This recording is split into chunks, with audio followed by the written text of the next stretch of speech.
Hey guys, thanks for stopping by. So today, let's go ahead and talk about it. Just go ahead and get it out of the way. I have some close friends who are deploying within the next year, and so me already being down that road, I'm kind of giving them some do's and don'ts. I recommend this is all personal from personal experience. This isn't like you should or shouldn't do something.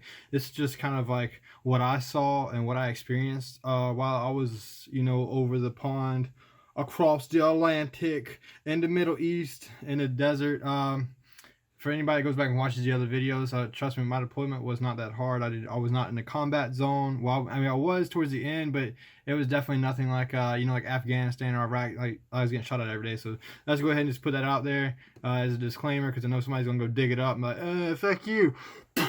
So let's talk about this. Should you get in a relationship right before deployment? Fuck no. Are you crazy? Now look, I understand that you guys are just getting together, you're not in a puppy love phase and all this shit's beautiful, bro. Trust me. I personally love the puppy love phase of a relationship because like everything's like so perfect. But you get a couple months in and you kind of start to figure out things and you start fighting over the dumbest shit, especially for like longer relationships. So this is kind of more for like newer relationships, or should you get one right before deployment? And absolutely not. And I mean, look here. I saw one person make it work while I was on deployment, so I'm definitely not like 100% like don't do it. I'm just saying if you do it, it's going to add a lot more added stress to your life. And that sense is, you have to worry about your significant other back home and how they're doing, or if they're cheating on you, or if you like be a dumbass and link them to your bank account, because that's literally one of the dumbest things I've ever heard of. That might be blowing your deployment money. So short answer, no. Are you? Hell no. Hell no. Absolutely not. If I had to deploy again, I would go ahead and let that person know, hey, I'm not. We ain't finna do this, bro. I ain't finna worry about that shit again, because the smallest problems become like the biggest things. Trust me, bro. They all snowball. So let's see here. Fuck, I had a list. I was kind of like went off already. I wanted to keep this to 5 minutes and shit. We already at 2:30. So I kind of covered a couple things. Yeah. So your new lovebirds, the puppy love phase, it's all great, beautiful. Oh my god, you're such in love.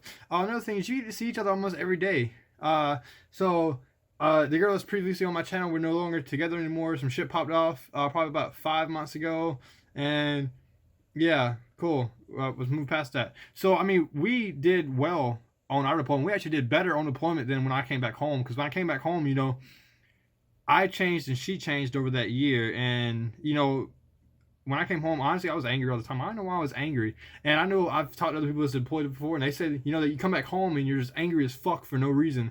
So, that was definitely me. Uh, so yeah, so you see each other day when you're in deployment, you won't. I mean, if you're in the position where you can FaceTime them a lot, or like use Facebook Messenger, Instagram, Snapchat, that's definitely helpful. Trust me, that really is. Especially if you have a family. This is more for like the dating scenario. I never been married before. No, but yeah. So small problems are like day to day problems. You know how like you always have like small bickering moments, like day to day type shit. Trust me, bro. When you're overseas, I don't know why, but when you're 8,000 miles away, that shit snowballs straight to the Middle East to where you are. And and think about how big a snowball can get over 8,000 miles. I mean, you roll that bitch 6 feet, and it's like big as hell. Like this jacket, bro, clean as hell. Yeah. So also the added stress. You have to worry about them. You're in a new relationship, and here's the problem that I've kind of drive home to, right? So you're like in a new relationship, you can work out those problems together if you're home, right? But if you're overseas, you don't really have that much of a foundation.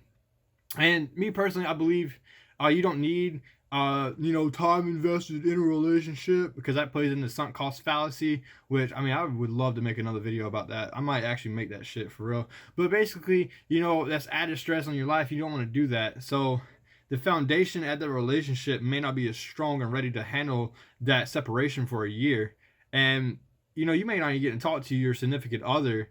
Like he may not be able to even talk to them a couple of days a week here, depending on where you're at, and depending on like communication and stuff like that. So these are things you need to kind of prepare them about. So like I'm fixing to get out, and I kind of caught word I might be getting deployed again, and I kind of got like a new boo thing now. And I told her, I was like, look, if I get deployed, we ain't fucking doing this, bro. I'm not putting you through that. Hell no. I would not put that through anybody again. I would not ask them to wait for me for a year. I mean, if they want to, sure, go ahead and we can try and do it. But at the same time, you have to accept the risk to reward factors. You come back home. You've been gone for a year. People change. Especially like I said earlier, like over a year's time, I came back home. I was mad as fuck for no reason. So yeah, should you? No. Can you? Sure, do it. Do what the hell you want. You grown. You sign that dotted line. You do what the hell you want. But I'm just saying, taking the risk to reward factors of how things go. Not everything's perfect and painted dandelions when you when you're 8,000 miles away for a year and you haven't seen that person. You haven't had their physical touch. That's gonna be a big problem.